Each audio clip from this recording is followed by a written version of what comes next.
बिस्मिल्लाहिर्रहमानिर्रहीम अस्सलाम वालेकुम। Welcome to quick review. और क्विक रिव्यू ज्योग्राफी सीरीज़ के अंदर आपका वेलकम। आज हम जो ज्योग्राफी का सेकंड लेक्चर देखने लगे हैं, या जैसे मैंने आपको बताया था कि जनरल साइंस के जो स्पेस के से रिलेटेड टॉपिक्स हैं वो मिक्स हैं, तो उसमें हमारा सेकंड जो द यूनिवर्स के अंदर टॉपिक है वो है सोलर सिस्टम। तो आज हम सोलर सिस्टम की बात करेंगे और इसे देखेंगे कि सोलर सिस्टम जो है वो क्या है और कौन कौन से प्लैनेट्स के अंदर मौजूद है, उनकी क्या क्या कैरेक्टरिस्टिक्स हैं। तो स्टार्ट करते हैं। देखिए, इसमें हम जो है वो ये जो टॉपिक्स हैं इनको डिस्कस करते चले जाएंगे।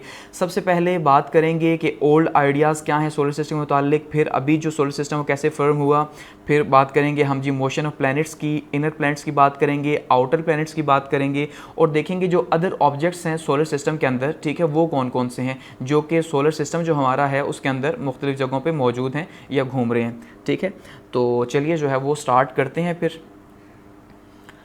अब सबसे पहले अगर बात की जाए जी सोलर सिस्टम के ओल्ड व्यूज़ की, सिंपली सोलर सिस्टम क्या है कि जो सन है यानी कि जो सूरज है हमारा, उसकी जो फैमिली है, ठीक है, उसकी जो फैमिली है उसको कहा जाता है सोलर सिस्टम। कि वो सन अपने साथ जो प्लैनेट्स अपने गिर्द घुमा रहा है, अपने गोल गोल इर्द गिर्द घुमा रहा है, वो मिल के बनाते हैं सोलर सिस्टम। और सोलर सिस्टम क्यों है? क्योंकि वो सन के गिर्द घूम रहे हैं, सन की फैमिली है, उसका ख़ानदान है वो, ठीक है, तो इस वजह से वो क्या है जी, वो सोलर सिस्टम है। अब अगर हम बात करें कि ओल्ड व्यूज़ जो हैं या क्या क्या आइडियाज़ थे सोलर सिस्टम के मुतालिक कि भाई सोलर सिस्टम किस तरह से बना, तो ये हमेशा से ऐसे आइडियाज़ नहीं थे, या आज जैसे हम सोलर सिस्टम जैसे हम जानते हैं, ठीक है, तो वो हमेशा से ऐसा नहीं था, क्योंकि आज तो टेक्नोलॉजी है, पहले तो नहीं थी। अब जैसे अगर बात करें अर्थ सेंटर्ड मॉडल की, तो सबसे पहले जो ग्रीक फ़िलासफ़र्स थे, जो ग्रीक लोग थे, जो साइंटिस्ट थे उस टाइम पे, जिनको फ़िलासफ़र्स कहा जाता था, तो वो जो थे यूनान वाले, उन्होंने जो नज़रिया दिया था, जो उनका आइडिया था कि भाई एक्चुअली में है क्या कि जो अर्थ है यानी जो ज़मीन है ये सेंटर में है और बाकी जितने भी प्लैनेट्स हैं वो इसके गिर्द हैं। जितने से मुराद ये है कि उस टाइम पर उन्होंने सिर्फ 4 प्लैनेट्स की ही बात की, यानी कि जो रॉकी बॉडीज़ थी उनकी बात की, ठीक है जी, यानी मरकरी, वीनस, अर्थ की, मार्स की और जुपिटर की इन्होंने बात की कि ये जो 4 प्लैनेट्स हैं ये सोलर सिस्टम का हिस्सा हैं और एक्चुअली में जो सन है ये सेंटर में है। जैसे यहाँ पे ये पिक्चर अगर आप देखें, पिक्चर नंबर 1 के अंदर, तो यहाँ पे आपको दिखाई दे रहा होगा कि अर्थ जो है वो सेंटर के अंदर है और बाकी जो हैं वो इसकी साइडों के ऊपर जो है वो इसके गिर्द घूम रहे हैं। तो ये जो है ये ओल्ड मॉडल है या यूनानियों का जो नज़रिया था कि भाई जो सोलर सिस्टम है वो कुछ इस तरह का है। फिर जब आहिस्ता आहिस्ता जब तरक्की हुई, फिर स्पेस साइंसेस के अंदर जो है वो काम होना स्टार्ट हुआ, तो उसके बाद 16वीं सेंचुरी के अंदर आके जो है वो एक नया जो है वो आइडिया दिया गया, जिसको आज हम ज़्यादातर फॉलो करते हैं। वो क्या है जी? वो मॉडल उसको माना जाता है सन सेंटर्ड मॉडल, कि भाई सूरज जो है एक्चुअली में ये सेंटर में है, ठीक है, और बाकी जो प्लैनेट्स हैं सारे के सारे पहले तो 9 माने जाते थे, जैसे प्लूटो को भी शामिल किया जाता था, लेकिन अब उसे शामिल नहीं किया जाता सोलर सिस्टम के अंदर। तो बाकी जो हैं वो इसके ऑर्बिट्स के गिर्द जो है वो चक्कर लगा रहे हैं, लेकिन जो सेंटर के अंदर है वो क्या है जी? वो सन है, यानी सूरज सेंटर में है और बाकी सारे के सारे उसकी ग्रेविटेशनल जो फोर्स है, जो उसकी ताकत है, उसकी ताकत की वजह से जो है वो इसके इर्द गिर्द घूम रहे हैं। तो ये जो है ये नज़रिया जो बाद में दिया कोपरनिकसन ने दिया था, ठीक है, और इसको जो है बाद में फॉलो किया जाने लगा। इसी के ऊपर फिर मजीद काम हुआ तो पता चला कि जो सन है, जो सूरज है, वो एक्चुअली में बिल्कुल जो है वो सेंटर में नहीं, जिसको मॉडर्न व्यूज़ हम कहते हैं कि वो बिल्कुल सेंटर में नहीं बल्कि वो थोड़ा सा साइड पे हटके है, यानी बिल्कुल एक सेंटर नहीं है बल्कि थोड़ा साइड पे है। तो थोड़ा साइड पे होने की वजह से फिर जो है वो यूँ जो इसके जो चक्कर लग रहे हैं वो यूँ थोड़े से जो है वो टिल्टेड होकर जो है वो चक्कर लगाए जा रहे हैं। इसके अलावा ये भी आइडिया दिया गया कि ये जो प्लैनेट्स हैं एक्चुअली में, ठीक है, जितने भी प्लैनेट्स हैं, ये प्लैनेट्स जो हैं वो गोल नहीं है कंप्लीटली, बल्कि ये एलिप्टिकल शेप के हैं या थोड़े से ओवल शेप के, जैसे अंडा है ना, अंडे की शक्ल के जो है वो ये कुछ दिखाई देते हैं। जैसे हमने अर्थ के बारे में पहले पढ़ते थे कि भाई ज़मीन जो है वो गोल है, तो फिर हमें पता चला कि भाई ज़मीन गोल एक्चुअली में नहीं है कंप्लीटली, बल्कि ये ओवल शेप की है, कुछ अंडे की शक्ल की है, जिस वजह से यहाँ पे जो है वो सीजन्स वगैरह आते हैं और हमें पता चला, ठीक है। तो ये जो मॉडर्न व्यूज़ हैं ये हैं स्टार्स के मुतालिक या प्लैनेट्स के मुतालिक और सोलर सिस्टम के मुतालिक, ठीक हो गया। यानी कि पहले जो है वो अर्थ सेंटर्ड हुआ, उसके बाद जो है सन सेंटर्ड हुआ, फिर सन से थोड़ा सा उसको साइड पे किया गया सेंटर से, और इनको कहा गया भाई ये एलिप्टिकल शेप के या ओवल शेप के हैं, ठीक है। ये जो पुराना एक मॉडल है जो कि बाद में दिया गया हेलिस्टिक मॉडल, जिसको कहा गया कि सन जिसकी सेंटर में है, लेकिन थोड़ा सा सेंटर से हट के अगर आप यहाँ पे थोड़ा सा आप देखें तो, ठीक है, अगर सेंटर में होता तो ये प्लेस इसकी होती, तो बाकी जो है वो इसके गिर्द इस तरह से चक्कर लगा रहे हैं सारे के सारे जो स्टार्स हैं। क्यों लगा रहे हैं? क्योंकि जो सूरज है इसकी ग्रेविटी बहुत ही ज़्यादा है और उस ग्रेविटी की वजह से जो है ये सारे के सारे इसके गिर्द लगा रहे हैं। अब देखिए सूरज की ग्रेविटी का आप अंदाज़ा इससे लगाएं कि जो पूरे का पूरा जो सोलर सिस्टम है, ठीक है जी, इस सोलर सिस्टम के पूरे जो मैस की अगर हम बात करें कि पूरा जो मैस है एक्चुअली में वो मैस कितना है कि 99.8% जो मैस है वो सिर्फ और सिर्फ इस सोलर सिस्टम में सूरज का है। सूरज इतना बड़ा सितारा है, गो कि हम उसका जो डिटेल में जो उसको स्टडी करेंगे, ठीक है, उसके कैरेक्टरिस्टिक्स को वो हम नेक्स्ट वीडियो के अंदर करेंगे, इसमें नहीं करेंगे, लेकिन वो इतना बड़ा है कि पूरे के पूरे सोलर सिस्टम का जो वेट है उसमें से 99.8% जो है वो इसका, और बाकी जितने प्लैनेट्स हैं उनका फिर आप अंदाज़ा कर लें कि 0.1% भी कंप्लीट नहीं। तो इतनी ज़्यादा ग्रेविटी है। अब इतनी ज़्यादा ग्रेविटी वेट है तो ग्रेविटी है, तभी जो है ये सारी की सारी बॉडीज़ जो हैं वो इसके गिर्द जो है वो सर्कुलेट कर रही हैं या इसके गिर्द घूम रही हैं कि भाई तुम ही जो हो हमारे सब कुछ हो। ठीक है, आगे बढ़ते हैं।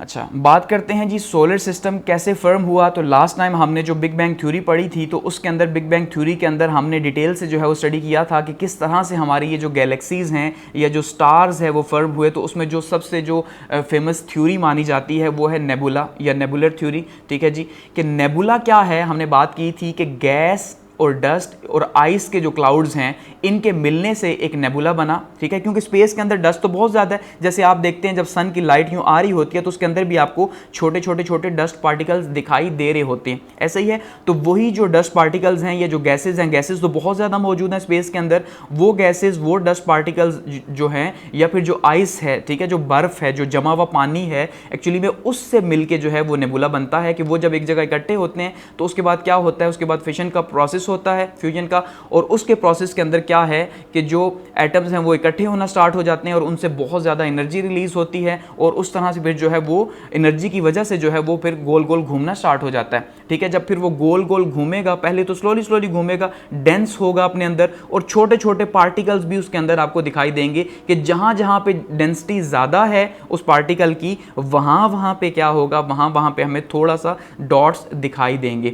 उसके बाद क्या होगा कि वो सर्कुलेट करना स्टार्ट कर देगा, एनर्जी की वजह से गोल गोल घूमना शुरू कर देगा। ठीक है, जब गोल गोल घूमेगा, अब वो गोल गोल घूमेगा क्योंकि एनर्जी तो आहिस्ता आहिस्ता ज़्यादा हो रही है। अब जैसे जैसे एनर्जी बढ़ेगी वैसे वैसे उसकी रोटेशन भी आहिस्ता आहिस्ता बढ़ती जाएगी। वो जो डस्ट का क्लाउड होगा, ठीक है, उसकी रोटेशन जो है वो बढ़ती जाएगी। उसके बाद उसकी शक्ल एक डिस्क की तरह हो जाएगी, एक डिस्क की तरह जो है वो चिपटा जो है वो हो जाएगा और घूमना शुरू हो जाएगा। अब वो जो डॉट्स आपको दिखाई दे रहे थे, जो स्टार्ट में हमने डॉट्स यहाँ पे लगाए थे, वो डॉट्स क्या होंगे, वो कुछ इकट्ठे हो जाएंगे आपस में, कुछ वैसे के वैसे रहेंगे, और जो सबसे जो डेंस होगा, जो सबसे डेंस जो डॉट है, जो सबसे ज़्यादा एनर्जी होगी, ठीक है, क्योंकि आयरन कोर है तो वो अंदर जमा होना स्टार्ट हो जाएगी सेंटर के अंदर। अब जब सेंटर के अंदर सब ज़्यादा जमा होगी तो उसके बाद क्या होगा कि वो घूमता जाएगा और एक टाइम ऐसा आएगा कि जो साइडें हैं, साइडों से बहुत सा मटेरियल जो है वो इधर उधर चला जाएगा और बाकी जो बहुत ही डेंस है वो क्या होगा जी, वो सन रह जाएगा सबसे बड़ा, और जो छोटे छोटे हैं प्लैनेट्स या गोल गोल जो वहाँ पे जो बने हुए थे नेबुलास, वो क्या होगा यहाँ पे, वो अपने यहाँ पे प्लैनेट्स बना देंगे।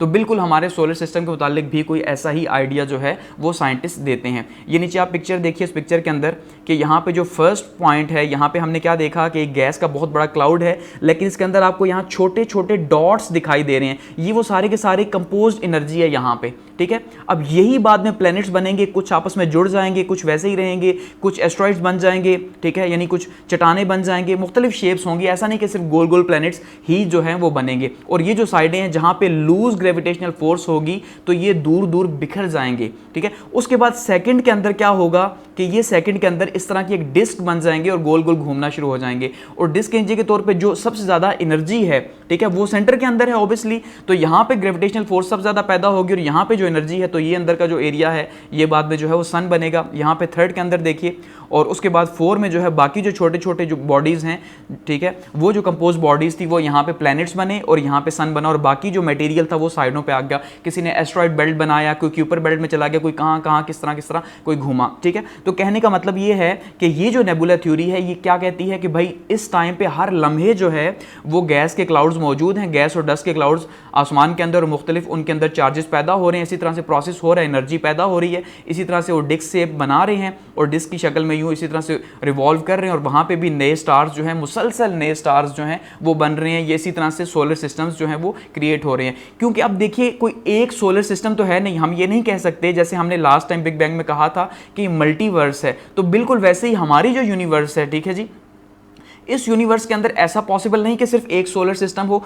एक सोलर सिस्टम का मतलब यह है कि एक सूरज की फैमिली, यानी जो सूरज हमारा है हम उसकी बात कर रहे हैं, क्योंकि हमारी अभी तक जो रीच है, जो पहुंच है, अगर हम बात करें नासा की कि वो जो इन्वेस्टिगेट कर रहा है जिस स्पेस को, तो उसकी यहाँ तक ही है। अब इससे बाहर कितने सोलर सिस्टम मौजूद है, हमारी ही जो मिल्की वे गैलेक्सी है इसके अंदर, आगे हम गैलेक्सीज को डिस्कस करेंगे थर्ड पार्ट के अंदर, ठीक है। तो वहाँ पे हमारी मिल्की वे गैलेक्सी के अंदर कितने ज़्यादा सोलर सिस्टम मौजूद हैं, हज़ारों करोड़ों लाखों की तादाद में, ये हम नहीं जान सकते, ठीक है। इसके अलावा हमारी मिल्की वे गैलेक्सी से बाहर करोड़ों गैलेक्सीज हैं, फिर उन करोड़ों गैलेक्सीज के अंदर कितने सोलर सिस्टम मौजूद होंगे और क्या वहाँ पे भी लाइफ एग्जिस्ट करती होगी या नहीं, ये भी एक बहुत बड़ा क्वेश्चन है, ठीक है। तो ये जो स्पेस है ये एक तरह से जो है ना एक बहुत बड़ा जो है हम कह सकते हैं कि ये सीक्रेट है और इसे आहिस्ता आहिस्ता जो है वो डिस्कवर किया जा रहा है, ठीक है। तो ये है हमारा सोलर सिस्टम फर्म होना, कि इस तरह से हमारा सोलर सिस्टम जो है वो फर्म हुआ। उसके बाद बात करते हैं प्लैनेट फॉर्मेशन की। तो प्लैनेट भी इसी तरह से बने क्योंकि वो जो छोटी छोटी जो बॉडीज मैंने कहा उसके अंदर डिस्क के अंदर थी, तो वो साइडों पे जो है वो प्लैनेट्स बनी। अब क्योंकि सन जो है वो एक बड़ा जो है वो स्टार था, अब उसकी जो ग्रेविटेशनल फोर्स थी वो बहुत ज़्यादा थी, ठीक है। और बहुत ज़्यादा होने की वजह से ये जो छोटे छोटे यहाँ पे बॉडीज थी ये प्लैनेट्स की शक्ल में इसके गिर्द जो है वो घूमना शुरू हो गई, क्योंकि स्पेस के अंदर कोई चीज़ भी ऐसी नहीं होगी कि जिसकी जो है वो ग्रेविटी नहीं होगी, या तो वो खुद किसी के पास चला जाएगा या खुद किसी को अपने पास जो है वो खींच लेगा, ठीक है। तो इसी तरह से जो सूरज है, इस सूरज के जो छोटे छोटे प्लैनेट्स हैं इसकी ग्रेविटी की वजह से इसके गिर्द घूमना शुरू हो गए, उन्होंने सोलर सिस्टम बना लिया। अब अगर हम बात करें मोशन ऑफ प्लैनेट्स की कि किस तरह से घूमते हैं, तो उसमें लास्ट में भी बात की थी कि ये जो है इनकी जो मोशन है वो एक जैसी नहीं, यानी यूनिफॉर्म मोशन नहीं है इनकी, बल्कि मुख्तलिफ है एक दूसरे से, हर एक की मुख्तलिफ है। अब मुख्तलिफ क्यों है? इसलिए मुख्तलिफ है कि भाई हर एक के ऊपर जो ग्रेविटी है वो मुख्तलिफ तरह से असर करती है हर एक। अब जो पास हैं, अब देखिए यहाँ पे अगर सूरज है और सूरज के पास जो है अगर हम बात करें जो प्लैनेट होगा तो उसके ऊपर ग्रेविटी का असर कुछ और तरह से होगा, बहुत ज़्यादा होगा। इसी तरह से जो बहुत दूर है उसके ऊपर जो है वो ग्रेविटी का असर कुछ और तरह से या बहुत ज़्यादा कम होगा। अब जिसके ऊपर कम होगा तो ऑब्वियसली उसका उतना ही ज़्यादा टाइम लगेगा एक चक्कर कंप्लीट करने में सूरज के गिर्द, लेकिन जो पास होगा एक तो उसका डिस्टेंस पास है और दूसरा ग्रेविटी बहुत कम है, ज़्यादा है, तो उसका जो डिस्टेंस होगा वो जल्दी कवर होगा। तो इस तरह से जो डिफरेंस है टाइम के अंदर, इनकी रोटेशन के टाइम के अंदर या रेवोल्यूशन के टाइम के अंदर, ठीक है, तो वो इसी वजह से है क्योंकि इनके वेट की वजह से, इनके साइज की वजह से और इनके डिस्टेंस की वजह से है, ठीक है।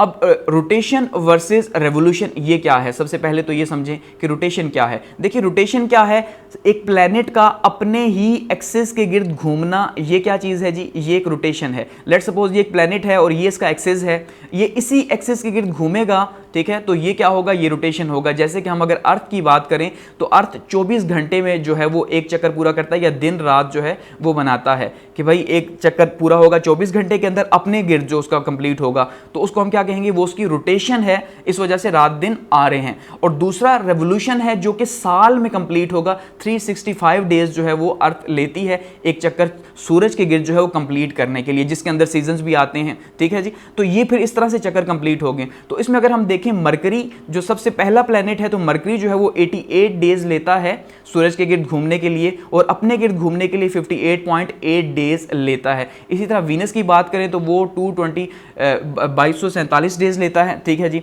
अब उसकी बात करें जी, उसके बाद बात करें मार्स की तो वो 686 डेज लेगा। जुपिटर की बात करें तो 12 ईयर्स लेगा, ठीक है, 12 साल जो है वो लेगा वहां पे। इसे सैटर्न की बात करें तो वो 29.5 ईयर्स लेगा और यूरेनस की बात करें तो 84 ईयर्स लेगा, 84 साल कंप्लीट होने में लेगा। अब आप अंदाजा करें वो जो हमने टाइम एंड स्पेस की लास्ट टाइम बात की थी, अभी गो के उसको हम डिस्कस नहीं करेंगे, सिर्फ हल्का सा एक बता दूं कि अब देखिए एक बंदा अगर लेट्स सपोज यूरेनस के ऊपर लाइफ अगर पॉसिबल हो, लेट्स सपोज गो कभी पॉसिबल नहीं है, लेकिन अगर एक शख्स वहां पे 1 साल रहता है तो इसका मतलब क्या है कि वो 84 साल रहा, क्योंकि वहां का टाइम एंड स्पेस डिफरेंट है। तो वो 84 साल रहा, कहाँ के, किस हिसाब से, ज़मीन के हिसाब से, कि ज़मीन पे वापस आएगा वहाँ सिर्फ 1 साल गुजार के, तो ज़मीन के ऊपर तो 84 साल पूरे हो चुके होंगे, यहाँ पे तो जो बच्चे वो छोड़ के गया होगा वो मरने के करीब होंगे, ठीक है। तो इस तरह से मुख्तलिफ जो है वो टाइम है रेवोल्यूशन और रोटेशन का स्पेस के अंदर। अब आगे बढ़ते हैं, और ये यहाँ पे वीनस का, सॉरी, ये 224 डेज़ है, 0.7 है, ये 2247 डेज़ नहीं। तो आगे बढ़ते हैं। अच्छा, अब बात करते हैं जी सोलर सिस्टम के अंदर द इनर प्लैनेट्स की, कि जो अंदर के प्लैनेट्स हैं, ठीक है, जो अंदरूनी प्लैनेट्स हैं, सबसे पहले उनकी बात करते हैं कि अंदरूनी प्लैनेट्स जो हैं उनकी कैरेक्टरिस्टिक्स क्या क्या हैं, ठीक है। अब अंदरूनी प्लैनेट्स कौन कौन से हैं, सबसे पहले तो आप ये समझिएगा, ठीक है, यहाँ पे जो आपको दिखाई दे रहा है नीचे पिक्चर के अंदर, ये सन है, तो इसके सबसे पास आप देखें यहाँ पे तो मरकरी है, वीनस है, अर्थ है, मार्स है और जुपिटर है। ये जो आपको दिखाई दे रहे हैं 4 प्लैनेट्स, ये 4 प्लैनेट्स जो हैं ये इनर प्लैनेट्स हैं या अंदरूनी जो हैं वो प्लैनेट्स हैं सोलर सिस्टम के। इसके बाद यहाँ पे जुपिटर, ठीक है, जो मार्स तक है, ठीक है जी। अब यहाँ पे जो जुपिटर आएगा, तो जुपिटर से लेके नेपच्यून तक जो है ये आउटर प्लैनेट्स होंगे सारे के सारे, क्योंकि ये गैस के प्लैनेट्स है, ठीक है। यहाँ पे जो है ना इनका जो सबसे बेसिक एलिमेंट है वो गैस है, उनकी बॉडीज बहुत बड़ी बड़ी हैं, लेकिन इसी के मुकाबले में जो इनर प्लैनेट्स हैं, यहाँ उनकी जो बात कर रहे हैं 4 प्लैनेट्स हैं, तो ये जो 4 प्लैनेट्स एक्चुअली में ये रॉकी प्लैनेट्स हैं और ये कंपोज फॉर्म के अंदर हैं, ठीक है जी। तो ये जो है अब मार्स और जुपिटर, इनके बीच में एक आती है बेल्ट, एस्टेरॉयड बेल्ट, जो कि अंदरूनी और बैरूनी जो प्लैनेट्स हैं इनको सेपरेट कर देती है एक दूसरे से, कि इस साइड पे यानी कि जो एस्टेरॉयड बेल्ट है यानी मार्स के बीच में और जुपिटर के बीच में, तो इससे इस साइड पे जो है ये सारे की सारी गैशियस बॉडीज हैं, ठीक है, और इस साइड पे जो है ये रॉकी बॉडीज हैं। तो ये अंदरूनी जो है वो सारे के सारे प्लैनेट्स हैं और ये जो हैं ये बैरूनी प्लैनेट्स हैं सारे के सारे। अब बात करते हैं जी अंदरूनी प्लैनेट्स की जो है वो क्वालिटीज़ की। सबसे पहले हमारे पास आएगा मरकरी, पहला जो प्लैनेट है हमारे पास, ठीक है। 1974 और 75 के अंदर यूएसए का पहला मिशन यहाँ पे पहुँचा, ठीक है, और मेरिनियर 10 का जिसे नाम दिया गया, और इसने वहाँ पे जाके पिक्चर्स वगैरह ली मरकरी की, और वहाँ पे जो है वो पिक्चर्स वगैरह भेजी। तो यहाँ पे जो सामने आपको पिक्चर 1 दिखाई दे रही है, ये किसकी है जी, ये मरकरी की है, जो सबसे पहला जो है वो प्लैनेट है, ठीक है, सबसे पहला प्लैनेट है और सेकंड स्मॉलेस्ट प्लैनेट है। सबसे पहली इसकी क्वालिटी ये है। दूसरा ये है कि जो इसकी सरफेस है, जो इसकी सतह है, वो सतह जो है वहाँ पे बहुत से क्रिएटर्स और क्लिफ्स मौजूद हैं, यानी कि चट्टानें मौजूद है एक तो वहाँ पे, और दूसरा वहाँ पे क्रिएटर्स मौजूद हैं जो बताते हैं कि वहाँ पे जो है बहुत ज़्यादा जो आतिशफिशां हैं, ठीक है जी, वो बहुत ज़्यादा जो है वो मौजूद हैं। तीसरा यहाँ पे क्या है जी, एटमॉस्फेयर नहीं है। इसके बारे में कहा यह जाता है कि जो पहला टाइम था, जो स्टार्ट में जब सोलर सिस्टम फर्म हुआ, ठीक है, तो उस टाइम पे यहाँ पे जो एटमॉस्फेयर था, ठीक है, वो एटमॉस्फेयर मौजूद था, लेकिन उसके बाद क्योंकि इनका ग्रेविटेशनल फोर्स बहुत ज़्यादा कमज़ोर है और ग्रेविटेशनल फोर्स ना होने की वजह से वो जो गैसेज जो कि ट्रैप हुई थी एटमॉस्फेयर के अंदर मरकरी की, ठीक है जी, तो वो सारी की सारी भी आहिस्ता आहिस्ता स्पेस के अंदर चली गई, लेकिन स्टार्ट में इसका एटमॉस्फेयर मौजूद था। कुछ इस तरह के क्लूज जो हैं वो मिले हैं साइंटिस्ट को, लेकिन अभी जो है इसका एटमॉस्फेयर हम कह लें तो अभी इसका एटमॉस्फेयर मौजूद नहीं है, ठीक है। इसका जो टेम्परेचर है उसकी अगर बात की जाए तो जो डे का टेम्परेचर है वो 425 डिग्रीज है और नाइट का -170 डिग्री सेंटीग्रेड तक है, यानी कि जिस हिस्से के ऊपर रात आ जाती है, सूरज की रोशनी नहीं पड़ती, वहाँ पे टेम्परेचर माइनस में चला जाता है -170, और जहाँ पे सूरज के सामने होता है तो वो 425 डिग्री, क्योंकि सबसे क्लोजेस्ट है तो सूरज के सबसे पास यही होगा, तो ऑब्वियसली सबसे ज़्यादा गर्मी जो है वो यहाँ पे ही होगी, ठीक है जी। और इसकी अगर चांद की बात की जाए तो इसका कोई भी चांद नहीं है, बगैर चांद के है ये। क्यों चांद के नहीं है? इस वजह से क्योंकि जब इसकी ग्रेविटी नहीं तो ये किसी छोटी बॉडी को कैसे जो है वो अपने गिर्द घुमा सकता है, क्योंकि चांद होने के लिए बहुत ज़्यादा ज़रूरी है कि ग्रेविटी हो, ताकत होगी तो खींचेगा ना, जब ताकत ही नहीं, ग्रेविटी नहीं, बहुत कमज़ोर ग्रेविटी है तो फिर वो कैसे खींचेगा। और 88 डेज़ के अंदर जो है वो एक चक्कर सूरज के गिर्द कंप्लीट करता है, ठीक हो गया। तो ये हमारे पास सबसे पहले मरकरी आ गया। और मरकरी के एटमॉस्फेयर की बात हमने की कि एटमॉस्फेयर मौजूद नहीं है, या पहले था और अब नहीं है। उसके बाद बात करते हैं जी वीनस की, दूसरे प्लैनेट की, जो हमारे पास सेकंड प्लैनेट है। तो वीनस जो है 1964 के अंदर मारियान 2 जो है इसको यहाँ भेजा गया और इसकी जो पिक्चर्स ली गई। और उसके बाद सोवियत यूनियन जो है 1970 में इसने भी यहाँ पे भेजा अपना मिशन, लेकिन जो कि सिर्फ आधा घंटा जो है, ठीक है, सिर्फ आधा घंटा जो है वो यहाँ पे रुक सका, क्योंकि यहाँ पे इतनी ज़्यादा गर्मी और हीट थी कि वो यहाँ पे इससे ज़्यादा नहीं रुक सका और उसे वापस पलटना पड़ा, ठीक है जी। तो इसकी अगर बात करें क्वालिटीज़ की, यहाँ पे सेकंड पिक्चर है, आप देख लें यहाँ पे कि वीनस की है, किस तरह से ये जो आग का गोला आपको दिखाई दे रहा है, दूर से अगर आप देखेंगे कि येलोइश कलर का, ठीक है। तो थिक एटमॉस्फेयर है सबसे पहले इसका, यानी कि बहुत ही एटमॉस्फेयर मौजूद तो है लेकिन बहुत ही पतला जो है वो इसका एटमॉस्फेयर है। इसका मतलब ये है कि यहाँ पे बहुत ज़्यादा चीज़ें ट्रैप नहीं हो सकती या रुक नहीं सकती, ठीक है। कार्बन डाइऑक्साइड यहाँ पे है इसके एटमॉस्फेयर में बहुत ज़्यादा, ठीक है, यानी कि जो इसका एटमॉस्फेयर कंपोज हुआ हुआ है वो कार्बन डाइऑक्साइड गैस का हुआ हुआ है। इसका येलो कलर है या येल्विश कलर है जो आपको दिखाई दे रहा है, वो क्यों है? सल्फ्यूरिक एसिड की वजह से है। यहाँ पे जो सल्फ्यूरिक एसिड मौजूद है उसकी वजह से येल्विश कलर इसका दिखाई दे रहा है। थर्ड, अगर बात की जाए क्वालिटी की, तो इसमें भी क्रेटर्स मौजूद हैं, यानी कि आतिशियाँ बहुत से मौजूद हैं जो फटे हुए हैं, और इसके अलावा वॉल्केनोज भी मौजूद हैं, यानी कि लावे के पहाड़ जो हैं वो भी मौजूद हैं यहाँ पे। इसके टेम्परेचर की बात की जाए तो 450 डिग्री सेंटीग्रेड तक इसका टेम्परेचर है, जो कि बहुत ही ज़्यादा है, इसीलिए यहाँ पे पॉसिबल नहीं है रुकना। और यहाँ पे इसका भी कोई चांद नहीं है, और 225 डेज़ के अंदर जो है वो एक चक्कर जो है वो कंप्लीट करेगा सूरज के गिर्द। अब देखिए, पहले का यानी मरकरी का भी हमारे पास कोई चांद नहीं, और इसी तरह से वीनस का भी हमारे पास कोई चांद नहीं। क्यों चांद नहीं? क्योंकि दोनों की जो ग्रेविटी है वो बहुत कम है, और ये किसी भी ऐसी बॉडी को अपने गिर्द घुमा नहीं सकते। तो अगर आपसे क्वेश्चन किया जाए कि इनका चांद क्यों नहीं, तो क्योंकि इनकी ग्रेविटी बहुत ज़्यादा कम है। आगे बढ़ते हैं और बात करते हैं थर्ड की। थर्ड हमारे पास जो आ रहा है जी, वो है हमारे पास अर्थ, यानी कि ज़मीन हमारे पास आ रही है थर्ड, हमारी अपनी ज़मीन। और हम जानते हैं कि ज़मीन जो है अर्थ वो वाहिद प्लैनेट है जहाँ पे लाइफ जो है वो पॉसिबल है, कि अल्लाह ताला ने इसको ऐसे बनाया हुआ है कि यहाँ पे सर्दी है, गर्मी है, सीजन्स हैं, यहाँ पे पानी है, और पानी की फॉर्म्स मौजूद हैं, लिक्विड में मौजूद है, ठोस में मौजूद है, ठीक है। तो जिस वजह से यहाँ पे एटमॉस्फेयर मौजूद है, और उसी वजह से यहाँ पे जो लाइफ है, ज़िंदगी है, वो पॉसिबल है, क्योंकि पहले दो में एटमॉस्फेयर नहीं, जिस वजह से वहाँ पर लाइफ भी पॉसिबल नहीं, और बहुत ज़्यादा वहाँ पर गर्मी है, ठीक है। यहाँ पर जो अर्थ की बात करें तो ना गर्मी है बहुत ज़्यादा ना सर्दी। सबसे पहली क्वालिटी क्या है अर्थ की, कि यहाँ पे एटमॉस्फेयर मौजूद है, ठीक है। यहाँ पे एटमॉस्फेयर है, और एटमॉस्फेयर की कंपोजिशन की अगर बात करें तो 78% जो है वो यहाँ पे नाइट्रोजन है, 21% ऑक्सीजन है, और 1% अदर गैसेस यहाँ पे मौजूद हैं, जिस वजह से यहाँ पे जो है वो लाइफ पॉसिबल है, ठीक हो गया। दूसरा, यहाँ पे एक चांद मौजूद है ज़मीन का, हमारा जो अपना चांद है, ठीक है जी। इसके अलावा यहाँ पे वाटर की फॉर्म्स मौजूद हैं, सॉलिड में है, लिक्विड में है, गैस में है, जिस वजह से यहाँ पे लाइफ पॉसिबल है। देखिए, गैसेस हैं तो तब ही लाइफ पॉसिबल है, सांस लेना मुमकिन है। लिक्विड है तब भी यहाँ पे पानी है, पानी के बगैर ज़िंदगी नहीं। और सॉलिड है, इसी वजह से यहाँ पे बर्फ़ भी मौजूद है, और यहाँ पे टेम्परेचर जो है, यहाँ पे आइस कैप्स जो हैं, ठीक है, मौजूद हैं नॉर्थ और साउथ पोल के अंदर, जिस वजह से यहाँ पे टेम्परेचर जो है वो बैलेंस रहता है। गो कि अभी जो है वो हम देख रहे हैं क्लाइमेट चेंज की वजह से बहुत से चैलेंजेस जो हैं वो आ रहे हैं। और 365 डेज के अंदर यानी एक चक्कर जो है वो सूरज के गिर्द कंप्लीट करेगी ज़मीन। आगे बढ़ते हैं और बात करते हैं जी मार्स की, चौथे प्लैनेट की, जो कि इनर प्लैनेट्स यानी अंदरूनी प्लैनेट्स में चौथा और आखिरी प्लैनेट है, जो कि कंपोस्ट प्लैनेट है। अब मार्स में और अर्थ में अगर हम बात करें तो बहुत ही रेयर डिफरेंसेस हैं, यानी बहुत ही कम डिफरेंसेस हैं। मार्स, अब जैसे साइंटिस्ट फुल टाइम इस कोशिश में लगे हुए हैं कि किसी तरह से वो ये अंदाज़ा लगा सकें, पता लगा सकें कि क्या फ्यूचर में जो है वो मार्स के अंदर लाइफ पॉसिबल है या नहीं, कि ज़िंदगी वहाँ पे मुमकिन होगी कि नहीं। कि बहुत से साइंटिस्ट का ये मानना है कि मे बी पहले मार्स पे ज़िंदगी मुमकिन थी, ठीक है, और उसके बाद वहाँ पे जब लाइफ ख़त्म हुई तो वहाँ से जो पुराने लोग थे वो शिफ्ट हुए अर्थ के ऊपर, और ज़मीन के ऊपर यहाँ पे लाइफ स्टार्ट हुई। गो कि इस्लाम इसको नहीं मानता, जैसे हम ये मानते हैं कि हज़रत आदम अलैहिस्सलाम जो हैं, ठीक है, उनको ज़मीन के ऊपर ही यहाँ पे भेजा गया, श्रीलंका के पहाड़ पर जो है माना जाता है।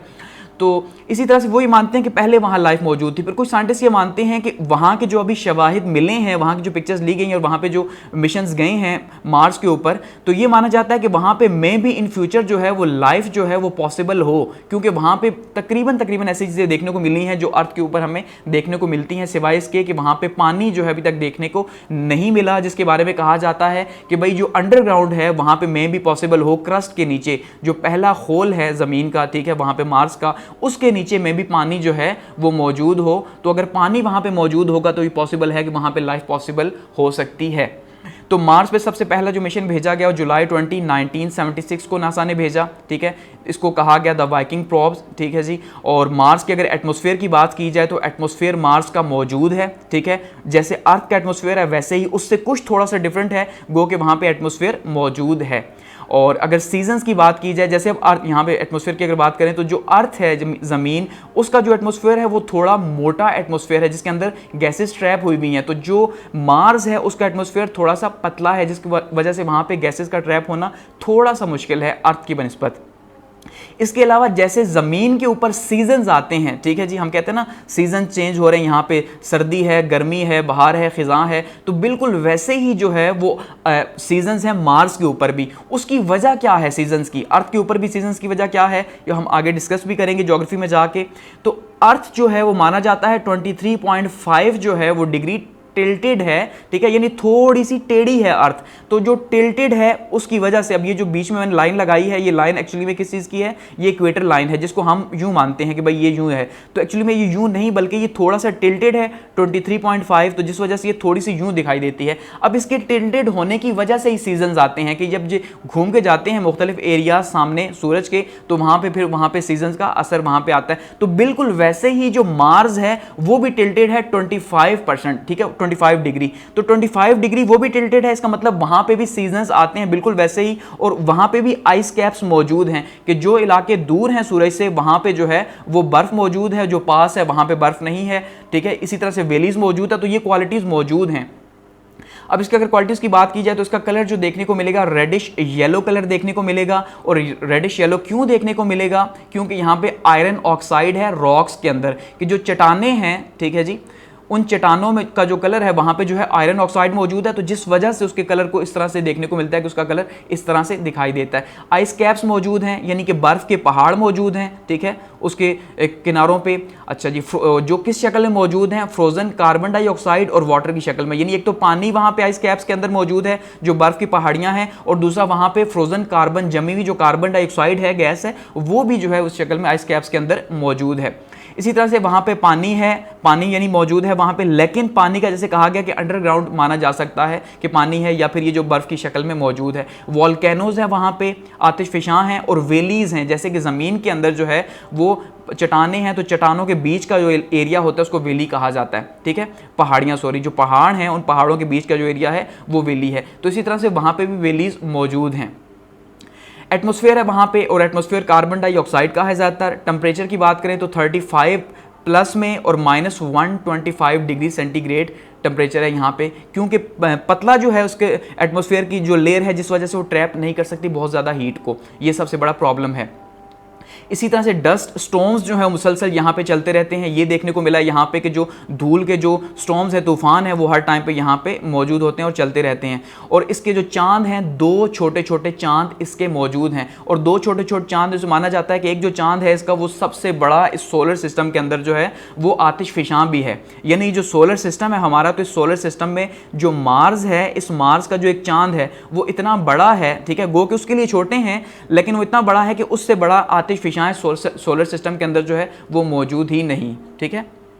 और इसके अलावा जो चक्कर ये लगाता है 681 डेज के अंदर इसका 1 साल कंप्लीट होता है। कि अगर हम लेट सपोज कल को मार्स के ऊपर शिफ्ट हो जाते हैं, ठीक है, अर्थ के लोग वहाँ शिफ्ट होते हैं, तो इसका मतलब आज जो 365 डेज का हमारा 1 साल है, तो ये साल डबल हो जाएगा, फिर जो है वो 681 दिन में हमारा 1 साल कंप्लीट होगा। तो उसी हिसाब से फिर हमारा जो दिन है वो भी, उसकी ड्यूरेशन भी लंबी हो जाएगी। तो यहाँ पे जो पिक्चर आप देख रहे हैं सेकंड नंबर पे, ठीक है, पहली तो जो है वो मार्स की पिक्चर है, और दूसरी जो है यहाँ पे जो स्पेस मिशन भेजा गया था उसने यहाँ पे पिक्चर भेजी है कि यहाँ पे रॉक्स मौजूद हैं, यहाँ पे चट्टानें मौजूद हैं, ठीक है। तो ये है। इसके बाद अब जो इनर प्लैनेट है ये, क्योंकि इनर प्लैनेट का लास्ट यानी अंदरूनी जो प्लैनेट्स है उसका लास्ट प्लैनेट है, तो उसके बाद जैसे मैंने कहा था कि यहाँ पे ये देखिए इस पिक्चर के अंदर जरा गौर से देखिए, तो यहाँ पे ये है मार्स, ठीक है, ये चारों प्लैनेट्स यहाँ पे आ गए, मार्स लास्ट बेल्ट के अंदर आ रहा है। इसके बाद एक बेल्ट यहाँ पे आती है जो व्हाइट कलर की आपको दिखाई दे रही है, इसको कहा जाता है एस्टेरॉयड बेल्ट्स। ये बड़ी बड़ी चट्टानें हैं, क्या चीज है जी? बड़ी बड़ी चट्टानें हैं जो कि स्पेस के अंदर मौजूद हैं, ठीक है। और ये जो चट्टानें हैं इसको नाम दिया गया एस्टेरॉयड बेल्ट्स का, और ये भी जो है वो सोलर सिस्टम का हिस्सा है, ये भी सूरज के गिर्द जो है वो गोल गोल घूम रही हैं। और इसके बाद जो बाकी प्लैनेट्स आएंगे, आउटर प्लैनेट्स हैं जो हैं वो इस एस्टेरॉयड बेल्ट के बाद हैं, ठीक है। आगे बढ़ते हैं, अब बात करते हैं जी आउटर प्लैनेट्स की। तो आउटर प्लैनेट्स में अगर हम बात करें तो सबसे पहले आउटर प्लैनेट्स में हमारे पास आ जाता है जुपिटर। अब जुपिटर जो है सबसे पहले इसके ऊपर मिशन भेजा गया 1979 के अंदर, ठीक है। अब जुपिटर की क्वालिटीज की बात करते हैं। यहाँ पे अगर पिक्चर के अंदर देखिए तो ये हमारे पास है जी जुपिटर, ठीक है, ये हमारे पास जुपिटर है। और इस जुपिटर की यहाँ पे ये क्वालिटीज आप अगर देखिए, सबसे पहली क्वालिटी क्या है कि ये इस पूरे सोलर सिस्टम का सबसे बड़ा प्लैनेट है, ठीक है, यानी लार्जेस्ट प्लैनेट है, सबसे बड़ा है साइज के अंदर। इसके अलावा इसके अंदर एक फेंट रिंग मौजूद है, ठीक है, और रिंग्स ये आपको यहाँ पे अगर आप देखेंगे तो ये आपको यहाँ पे रिंग्स दिखाई दे रही होंगी यहाँ पे, ठीक है जी। ये छोटी छोटी रिंग्स आपको यहाँ पे दिखाई दे रही हैं, हल्की हल्के कलर की, ठीक है, छोटी तो नहीं, गो के हल्के कलर की यहाँ पे दिखाई दे रही है सारी की सारी रिंग्स। तो यहाँ पे फेंट रिंग्स मौजूद हैं। तीसरा, यहाँ पे भी एटमॉस्फेयर है, और एटमॉस्फेयर किसका है? हाइड्रोजन का और हीलियम का। इसका मतलब ये दोनों ही जो है वो गैसेज हैं। तो इसी वजह से ये जो है ये गैशियस प्लैनेट्स हैं ज़्यादातर। गो कि ये माना जाता है कि इनका जो इनसाइड है, जो इनर है या कोर है, वहां पे सॉलिड फॉर्म के अंदर गैसेज मौजूद हों, ठीक है। गो कि जो बाहर है वहां पे तो गैसेज ही मौजूद हैं, तो यहाँ पे गैसेज हैं। और इसके अलावा 79 जो है वो इसके मून है एटलीस्ट। अब एटलीस्ट इसलिए कहा जा रहा है कि इसकी जो ग्रेविटी है वो बहुत ज़्यादा है। अब ग्रेविटी जिसकी जितनी ज़्यादा होगी वो उतने ही ज़्यादा अपने साथ चांद रखेगा अपने साथ, यानी जिसकी देखिए एक कॉमन सी बात अगर करें तो जिसकी कशिश जितनी ज़्यादा होगी वो उतने ही ज़्यादा लोगों को खींचेगा, एक कॉमन सी बात है, जिसका इन्फ्लुएंस जितना ज़्यादा होगा। अब जुपिटर की ग्रेविटी ज़्यादा है तो होता ये है कि पहले चांद कम थे, अब आहिस्ता आहिस्ता बढ़ते जा रहे हैं। अब क्वेश्चन ये है कि बढ़ते कैसे जा रहे हैं? बढ़ते ऐसे जा रहे हैं कि जब एक चट्टान यहां से गुजरती है, एस्ट्रॉइड यहां से लेट सपोज गुजर रहा है, ठीक है, एक एस्ट्रॉइड यहां से गुजर रहा है, उसकी ग्रेविटी कमजोर हुई थोड़ी सी, तो इसकी ग्रेविटी बहुत ज्यादा है, ठीक है, जुपिटर की ग्रेविटी बहुत ज्यादा है। तो इसने क्या किया, ऐसे ही पकड़ के अपनी तरफ कर लिया। यहां से दूसरा गुजरा कुछ टाइम के बाद, 2 साल के बाद, उसको पकड़ के अपनी तरफ कर लिया। तो आहिस्ता आहिस्ता इसके जो चांद हैं वो बढ़ते जा रहे हैं। अब 79 पे पहुंच चुके हैं। मैं भी आज से 2 साल बाद आप जब ये वीडियो अगर सुने तो आप कहेंगे यार मैंने तो 79 कहे थे, अभी इस टाइम पे तो जो है वो 81 चांद हैं। वो 81 क्यों हो जाएंगे कि बाहर से मजीद बॉडीज को पकड़ के अपने गिर्द घुमाना शुरू कर देगा, ठीक है। अपने गिर्द जब घुमाएगा तो वो भी उसका चांद ऐड हो जाएगा। तो इसकी ग्रेविटी है, ग्रेविटी की वजह से ये यानी कशिश ज्यादा है, तो कशिश की वजह से ये बाहर की जो बॉडीज हैं, छोटी छोटी बॉडीज जिसकी कशिश कम है अपने आप में, ठीक है, या दूसरे प्लैनेट की तरफ, तो वो इसको अपनी तरफ खींच लेगा। और अगर इसके चक्कर की बात करें तो 11.86 ईयर्स यानी 11.86 साल जो है ये ले रहा है सूरज के गिर्द एक चक्कर कंप्लीट करने के लिए। आप अंदाज़ा कीजिए कि यहाँ पे अगर कोई रहेगा तो उसका एक साल जो है वो क्या होगा कि 11.86 साल के बाद जो है उसका एक साल कंप्लीट हो रहा है, गो कि यहाँ पे 11 साल गुजर चुके होंगे, ठीक है। ये है जी जुपिटर। बात करते हैं उसके बाद सैटर्न की, और सैटर्न की क्वालिटीज़ की बात करते हैं जी। सेकंड हमारे पास है सैटर्न, ठीक है, सेकंड यानी आउटर प्लैनेट्स में, इनर प्लैनेट्स में बात नहीं कर रही। और 1980 के अंदर यहाँ पे मिशन भेजा गया। सेकंड लार्जेस्ट प्लैनेट है यहाँ पे, ठीक है, और थिक एटमॉस्फेयर है इसका, यानी एटमॉस्फेयर मौजूद है लेकिन थिक एटमॉस्फेयर है। और एटमॉस्फेयर भी किस चीज़ का? हाइड्रोजन एंड हीलियम का। अब क्योंकि जितने भी गैशियस प्लैनेट्स हैं उसमें ये 2 एलिमेंट्स आपको सबसे ज़्यादा देखने को मिलेंगे, यानी हाइड्रोजन देखने को मिलेगी और हीलियम देखने को मिलेगी। इसके अलावा कॉम्प्लेक्स रिंग सिस्टम यहाँ पे मौजूद है। यहाँ अगर इस पिक्चर में आप देखिए तो आपको ये कितना बड़ी सी जो है वो रिंग दिखाई दे रही होगी। ये कॉम्प्लेक्स रिंग सिस्टम है, जो कि जो रिंग है ये किस चीज़ की बनी हुई है? एक तो डस्ट की बनी हुई है, ठीक है जी, और दूसरा आइस की बनी हुई है माना जाता है। यानी आइस और डस्ट की ये जो रिंग है ये इसके गिर्द मौजूद है इसके। और इसके जो चांद हैं वो कितने हैं जी? माशाल्लाह से 82 जो है वो मून्स हैं इसके एटलीस्ट। और सबसे बड़ा जो चांद है उसको टाइटन कहा जाता है, ठीक है, और 82 चांद इसके भी मौजूद हैं। अब ये भी बिल्कुल वैसे ही जुपिटर की तरह ग्रेविटी बहुत ज़्यादा है, जिस वजह से जो बाहर की बॉडीज़ हैं उसको खींच के अपने गिर्द घूमने पर मजबूर कर देता है। और इसके भी चांद आहिस्ता आहिस्ता बढ़ते जा रहे हैं। और इसका जो एक चक्कर है यानी एक साल जो कंप्लीट होता है वो है 29.46 डेज के अंदर, यानी ऑलमोस्ट 30 साल हम कह सकते हैं कि 30 साल में ये एक चक्कर पूरा करता है। या ज़मीन का 1 साल और सैटर्न का 30 साल जो हैं वो बराबर हैं। आगे बढ़ते हैं और बात करते हैं जी यूरेनस की। यहाँ पे 1986 के अंदर मिशन भेजा गया और यूरेनस के कैरेक्टरिस्टिक देखते हैं यहाँ पे। इसके बाद तो ये यूरेनस की कैरेक्टरिस्टिक यहाँ पे आ गई, ठीक है। अब यूरेनस में सबसे पहली चीज़ क्या है जी? थिन डार्क रिंग इसके मौजूद हैं, ठीक है। अब यहाँ पे रिंग कौन से हैं, थिन है, थिक नहीं है, बल्कि थिन जो है वो डार्क रिंग्स मौजूद हैं इसके, ठीक है। और ये जो डार्क रिंग्स है माना ये जाता है, ठीक है, अब क्योंकि रिसर्च तो जारी है कि ये जो यहाँ पे जो तूफान आते हैं, जो डस्ट क्लाउड्स आते हैं, शायद उनकी वजह से जो है यहाँ पे थिक जो है, थिन जो है वो डार्क रिंग्स मौजूद हैं। इसी तरह से एटमॉस्फेयर इसका भी मौजूद है, और इसके एटमॉस्फेयर में क्या है, हाइड्रोजन है, हीलियम है और मेथीन सबसे ज़्यादा है, ठीक है जी। यानी ये तीन चीज़ें जो हैं वो सबसे ज़्यादा हैं, हाइड्रोजन, हीलियम और मेथीन यहाँ पे गैसेस मौजूद हैं जो कि इसका एटमॉस्फेयर बनाती हैं। और इसके जो है वो 27 मून्स हैं, 27 चांद हैं इस बेचारे के, और 84 साल जो है वो 84 साल में एक चक्कर जो है वो कंप्लीट करेगा सूरज के गिर्द। तो इसका मतलब यह है यहाँ के 84 साल और ज़मीन के 84 साल और यहाँ का 1 साल जो है वो बराबर हैं, ठीक हो गया। आगे बढ़ते हैं और बात करते हैं जी नेपट्टून की। अब नेपट्टून में सबसे पहले क्या क्वालिटी है कि इसकी भी रिंग्स मौजूद हैं, ठीक है, और इसका जो कलर है वो है bluish green colour, bluish green यानी ब्लू ग्रीन कलर्स में है। और वो कलर किस वजह से है, क्योंकि यहाँ पे मेथीन जो है वो एटमॉस्फेयर के अंदर बहुत ज़्यादा है, जिस वजह से जो है यहाँ पे जो इसका कलर देखने को मिलेगा वो ब्लूइश ग्रीन कलर देखने को मिलेगा। और ये भी इसी वजह से माना जाता है कि यहाँ पे भी डार्क जो स्टॉर्म्स हैं यहाँ पे चलते रहते हैं, बहुत ही गाढ़े, बहुत ही तेज़ किस्म के जो झक्कड़ हैं, ठीक है, वो चलते हैं यहाँ पे तूफान। तो उस वजह से यहाँ पे क्या है कि यहाँ पे भी मौजूद है, यहाँ पे रिंग्स मौजूद हैं इसके। अच्छा, इसकी सिर्फ और सिर्फ 14 जो है वो चांद मौजूद है बेचारे के, और ये जो है 164 साल के अंदर, 164 साल के अंदर एक चक्कर सूरज का कंप्लीट करेगा। क्योंकि ये सबसे बाहर का प्लेनेट है, तो इसका मतलब जो सूरज की जो ग्रेविटी है वो सबसे कम इसके ऊपर असर करेगी। जब सबसे कम करेगी तो इसका मतलब उतना ही स्लो ये जो है मूव करेगा, इसी वजह से इसका इतना ज़्यादा जो है वो टाइम लग जाता है सूरज के गिर्द 1 साल कंप्लीट करने में। यहाँ के यानी कि 1 साल और ज़मीन का 164 साल कंप्लीट हो चुके होंगे। तो यहाँ पे इवन कोई बंदा अगर रह के वापस आए ज़मीन के ऊपर तो वहाँ पर उसका अगली नस्ल चल रही होगी, पिछली तो ख़त्म हो चुकी होगी। 164 साल तो किसी की ज़िंदगी यहाँ पे होगी नहीं अर्थ के ऊपर। तो ये जो है, ये जो प्लैनेट्स हैं हमारे पास सोलर सिस्टम के अंदर, ये इनकी कुछ क्वालिटीज हमने देखी। आगे बढ़ते हैं और बात करते हैं जी other objects in solar system की। अब सोलर सिस्टम जो है वो वहां पे कंप्लीट हो चुका कि सोलर सिस्टम या उसके जो प्लैनेट्स हैं, लेकिन क्योंकि अब सोलर सिस्टम ही है जिसके अंदर कुछ और चीज़ें भी मौजूद हैं, ठीक है, कुछ ऐसी बॉडीज़ भी मौजूद है जिसको डिस्कस करना बहुत ज़्यादा इंपॉर्टेंट है, तो उनको देखते हैं, उनका जिक्र करते हैं। अब सोलर सिस्टम के अंदर मज़ीद क्या चीज़ें मौजूद हैं, उसमें सबसे पहली चीज़ है जी कॉमेट्स, ठीक है, जो सोलर सिस्टम के अंदर ही मौजूद है। अब यहाँ पे अगर हम सोलर सिस्टम को ड्रॉ करें कि ये हमारा सूरज है और ये यहाँ पे जो है वो छोटे छोटे स्टार्स हैं और यहाँ पे बड़े स्टार स्टार्ट हो गए, तो ये पूरे का पूरा एक सोलर सिस्टम बनेगा। तो अब इस सोलर सिस्टम के अंदर क्या है जी, सोलर सिस्टम के अंदर सबसे पहली चीज़ जो है वो कॉमेट्स हैं। अब देखिए कॉमेट्स क्या चीज़ हैं, सबसे पहले आपने ये समझना है कि कॉमेट्स क्या चीज़ हैं। कॉमेट्स डस्ट, आइस और प्लस गैस, इन 3 चीज़ों जिससे एक नेबुला बना हुआ है ना, जो हमने देखा था कि नेबुला बहुत बड़े बड़े जो डस्ट क्लाउड्स हैं उनको कहा जाता है नेबुला, ठीक है।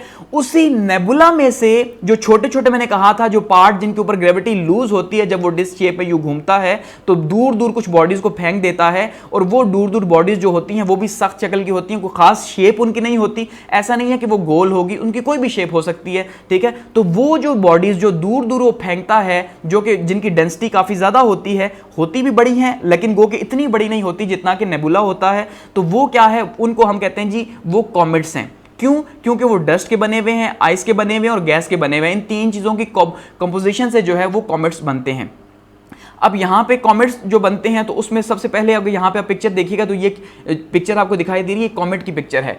अब कॉमेट की पिक्चर तो है, लेकिन यहाँ पे प्लीज़ थोड़ा सा ज़रा समझिएगा कि ये एक शूटिंग स्टार या जो हम जिसे टूटता हुआ तारा कहते हैं वो हरगिज़ नहीं है, बल्कि ये कॉमेट है। इसकी ये जो शक्ल आपको दिखाई दे रही है, यहाँ पे अंदर देखिए ये डेंसिटी बहुत ज़्यादा मौजूद है यहाँ पे, ठीक है, कि यहाँ पे मेटल मौजूद है, और ये जो साइडें हैं यहाँ पे इसकी जो पावर है वो कुछ कमज़ोर है, तो यहाँ से ये गैस है। क्योंकि गैस है तो जाहिर बात है जब ये घूम रहा है सूरज के गिर्द तो गैस जो है वो आहिस्ता आहिस्ता पीछे जा रही है, या जो आइस है बर्फ वो भी पिघल रही है। अब ये क्यों हो रहा है इसको ज़रा समझिएगा। वो हम देखते हैं यहाँ पे जी स्ट्रक्चर ऑफ कॉमेट के अंदर, ठीक है, कॉमेट का जो स्ट्रक्चर है वो कैसा होता है, किस तरह की शक्ल होती है। अब जैसे मैंने कहा कि कॉमेट के अंदर एक तो डस्ट मौजूद होगी, प्लस उसके अंदर आइस मौजूद होगी, बर्फ जो है मौजूद होगी, प्लस उसके अंदर गैस मौजूद होगी। अब सोलर सिस्टम के गिर्द ये लगा रहे हैं चक्कर, ठीक है। अब लेट सपोज यहाँ पे एक जो है वो कॉमेट मौजूद है और ये कॉमेट क्या कर रहा है जी, सोलर सिस्टम के अंदर चक्कर लगा रहा है। अब जब इसका गुजर होगा सूरज के पास से, ठीक है, सूरज के दूर है तो फिर तो कोई इशू नहीं, लेकिन जब इसका गुजर सूरज के पास होगा, यहां पे डिस्टेंस ज्यादा है लेकिन यहां पे डिस्टेंस जो है वो कम है, तो जब ये पास से गुजरेगा तो होगा क्या कि जो इसके अंदर मौजूद बर्फ है वो बर्फ पिघलेगी। एक ऐसा नहीं है कि एकदम से सारी पिघल जाएगी, बल्कि वो उसको जाहिर बात है थोड़ी तो पिघलेगी क्योंकि हीट उसके ऊपर ज्यादा हो रही है। एक तो बर्फ पिघलेगी, दूसरा क्या होगा कि इसके यूं चक्कर लगाने की वजह से स्पीड ज्यादा होगी, तो उससे क्या होगा कि जो गैस है वो भी जो है वो कंपोज फॉर्म में नहीं रहेगी, बल्कि वो थोड़ा सा लूज हो जाएगी, वो भी अपने सेंटर से थोड़ा थोड़ा लूज हो जाएगी। अब इसके नतीजे के तौर पर जो शक्ल बनेगी, ठीक है, जो फेस बनेगा जो इसका कॉमेट का, वो इस तरह का बनेगा कि एक जो सबसे डेंस जो एरिया इसका दिखाई देगा वो इस तरह का दिखाई देगा। यहां पे जो इसका न्यूक्लियस है, इसके न्यूक्लियस की साइड पे छोटे छोटे डॉट्स होंगे जिनको कॉमा कहेंगे, ठीक है, और इसकी फिर एक टेल मौजूद होगी, एक गैस टेल मौजूद होगी और एक डस्ट टेल मौजूद होगी, यानी दो दुमे इसकी बन जाएंगी। एक वो जो गैस की है, गैस क्योंकि हल्की है थोड़ा सा ऊपर रहेगी तो गैस टेल होगी, और दूसरी जो है वो डस्ट टेल है जो यूं इस तरह से दिखाई देगी जिसका कंट्रोल लूज होगा, और साथ में जो आइस है वो भी पिघलेगी, तो थोड़ा सा जो इसकी बॉडी है, जो इसका जितना भी वेट था वो भी थोड़ा सा लूज होगा और थोड़ा सा ये कमजोर होगा। इसको कहा जाता है कॉमेट। समझ गए? ये जो है सूरज के गिर्द चक्कर लगा रहा है, ये है कॉमेट। ये पहली बॉडी हो गई। अब आगे बढ़ते हैं। अब ये इस पे इतना ज्यादा फोकस क्यों किया? क्योंकि आगे बढ़ेंगे तो कुछ सिमिलर चीजें हैं, इसलिए आप थोड़ा सा कंफ्यूज ना हो जाएं, इसलिए कॉमेट्स के ऊपर थोड़ा सा आपको समझाने की कोशिश की है। अब उसके बाद हमारे पास आता है मेटेओराइड्स। हमारे पास क्या आ रहा है जी? मेटेओराइड्स आ रहा है, ROIDS राइड्स, क्योंकि यहां पे जब थर्ड पे आप देखें तो हम ये यहां पे क्या कह रहे हैं जी? मेटेओराइड्स कह रहे हैं, RITES राइड्स कह रहे हैं। तो इसकी स्पेलिंग में थोड़ा सा फर्क है और इनकी इसी वजह से क्वालिटीज भी थोड़े से चेंज हो जाएंगी। तो सबसे पहले मेटेओराइड्स की बात करते हैं। मेटेओराइड्स क्या हैं जी? मेटेओराइड्स एक्चुअली में यहां पे क्या है? चट्टाने हैं यहां पे, ठीक है, और ये जो हैं जो कॉमेट्स हैं उनके टूटे हुए पार्ट हैं। अब बात को जरा समझिएगा और थोड़ा सा दिमाग लगाइएगा कि मैंने सबसे पहले कहा कॉमेट क्या है, कि कॉमेट एक बहुत बड़ा एक जो है वो बॉडी है जो कि कंपोज फॉर्म में बनी हुई है डस्ट की, आइस की और गैस की। अब जब वो सूरज के गिर्द से घूम रहा है या सूरज के पास से घूम रहा है तो क्या हो रहा है कि उसका कंट्रोल हो रहा है लूज। तो यहाँ पे जो कॉमास मैंने आपको बताए थे छोटी छोटी, इसके अंदर भी बॉडीज हैं, क्योंकि ये स्पेस के अंदर सारी चीजें बहुत बड़ी बड़ी हैं। सिर्फ हम समझने के लिए कह रहे हैं कि ये उससे छोटी उससे छोटी उससे छोटी, हालांकि साइज तो इनका भी बहुत बड़ा है। तो उसी में से जो जब ये लूज होगा इसका कंट्रोल, तो इसमें से कुछ चीजें इसके ऑर्बिट में से बाहर चली जाएंगी। ग्रेविटी जब इसकी लूज होगी, ठीक है, सेंटर का कंट्रोल लूज होगा, तो वो जो छोटी छोटी चट्टानें जो बाहर जाएंगी उन चट्टानों को हम क्या कहेंगे? वो मेटेओराइड्स हैं। मेटेओराइड्स, RIDS वाले राइड्स हैं। तो ये मेटेओराइड्स हैं। अब यही जो मेटेओराइड्स हैं ये भी तो उसी के बने हुए हैं, क्योंकि कॉमेट्स का ही पार्ट हैं, ठीक है, डस्ट के, आइस के और गैस के हैं, उनका पार्ट है ये। अब ये जो मेटेओराइड्स हैं उसके बाद इन्हीं में से आते हैं मेटेओर्स। अब मेटेओर्स कौन से हैं? मेटेओर्स वो हैं जिनको हम कहते हैं जी, नॉर्मली हम ये कहते हैं टूटता हुआ तारा, ठीक है, क्योंकि ये जो मेटेओर्स हैं ये भी छोटे छोटे चट्टाने हैं, लेकिन ये वो यानी कि वही जो मेटेओराइड्स हैं उनको उस टाइम पे मेटेओर कहा जाता है जब उन्हें आग लग जाए, ठीक है। जब वो अर्थ के एटमॉस्फेयर में आते हैं तो उस एटमॉस्फेयर में क्या होता है कि बहुत ज्यादा स्पीड की वजह से जब वो 50 to 70 किलोमीटर की पर आवर की स्पीड से ट्रेवल कर रहे होते हैं, ठीक है, तो उसमें क्या होता है कि उस टाइम उन्हें आग लग जाती है वहां पे फ्रिक्शन की वजह से, ठीक है। जब उन्हें आग लगती है तो वो जो जिसे आग लग जाती है और उसकी भी एक दुमसी हमें हल्की सी दिखाई देती है, तो उसको हम कहते हैं मेटेओर।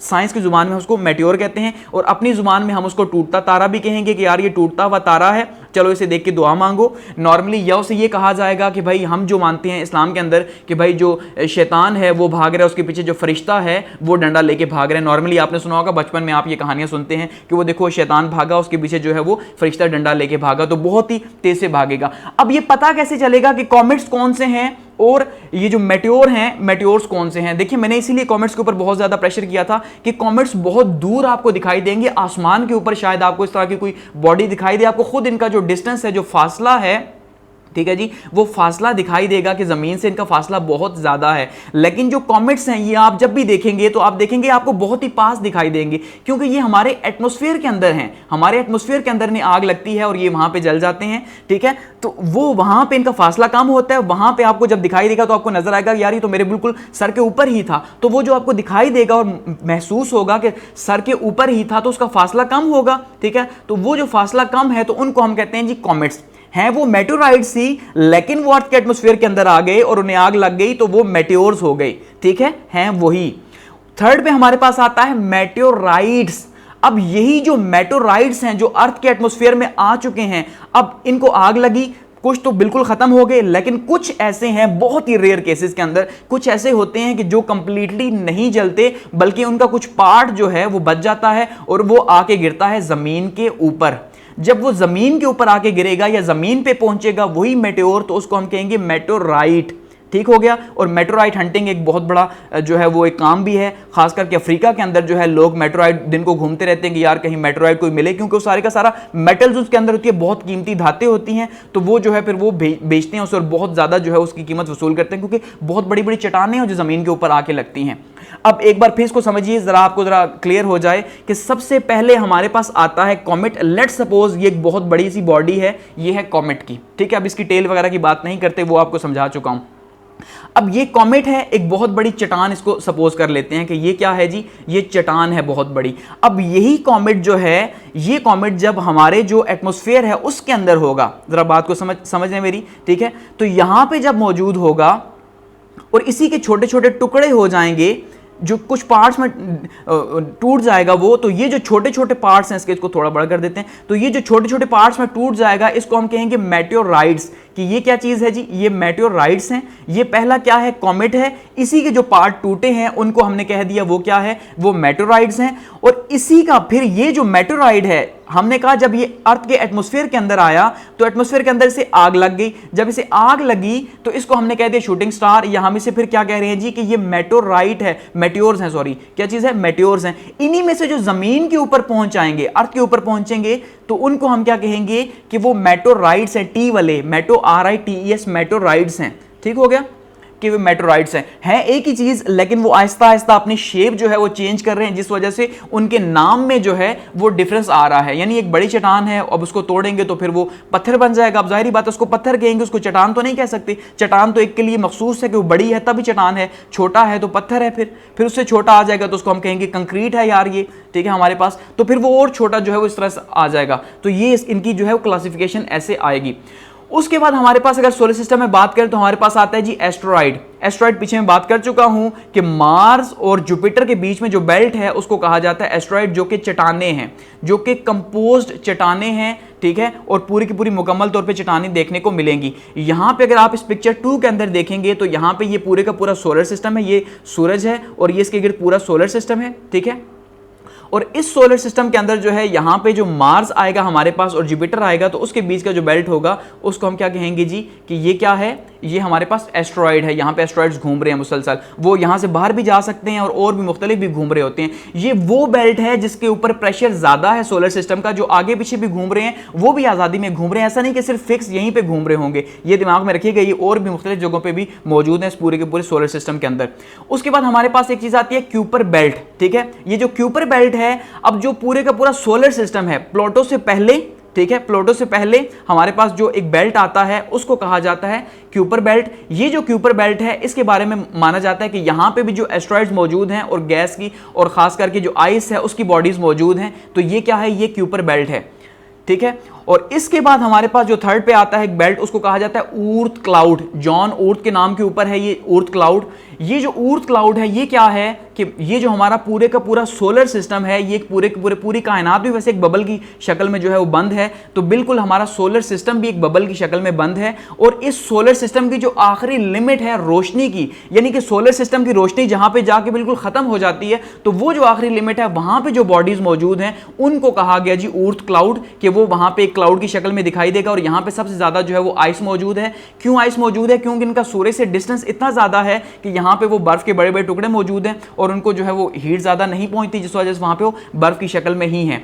तो ये जो है, ये जो सबसे बाहर का एरिया है, देखिए ये अगर अंदर देखिए तो ये जो एरिया आ गया क्यूपर बेल्ट का आ गया, ठीक है। 3 बेल्ट्स आ रही हैं, सबसे पहले एस्टेरॉइड बेल्ट आ गई मार्स और जुपिटर के बीच में, उसके बाद जो है वो प्लूटो के बाद, प्लूटो से पहले आती है हमारे पास क्यूपर बेल्ट, उसके बाद जो है जहां तक सूरज की रोशनी पहुंचती है, सोलर सिस्टम का आखिरी हिस्सा है, जो वॉल है, बाउंड्री वॉल सोलर सिस्टम की, ठीक है जी, उसको ऊर्थ क्लाउड कहा गया कि ये हमारे पास जो है वो ऊर्थ क्लाउड है, जो एक बबल की शक्ल में पूरे के पूरे सोलर सिस्टम को अपने अंदर कैद किया हुआ है। तो ये हमारे पास जो है कुछ अदर जो है वो चीजें मौजूद हैं, कुछ अदर ऑब्जेक्ट्स मौजूद हैं जो कि सोलर सिस्टम के अंदर मौजूद हैं, ठीक है जी। तो ये हमारे पास यहाँ पे सोलर सिस्टम कंप्लीट हुआ और इसको यहाँ पे कंप्लीट करते हैं। अब जब हम आगे बढ़ेंगे तो बात करेंगे गैलेक्सीज़ की और स्टार्स की और देखेंगे उनकी जो कैरेक्टरिस्टिक्स हैं वो क्या हैं। और थैंक्स फॉर वॉचिंग, और फीडबैक के लिए जो है वो आपके कमेंट सेक्शन मौजूद है।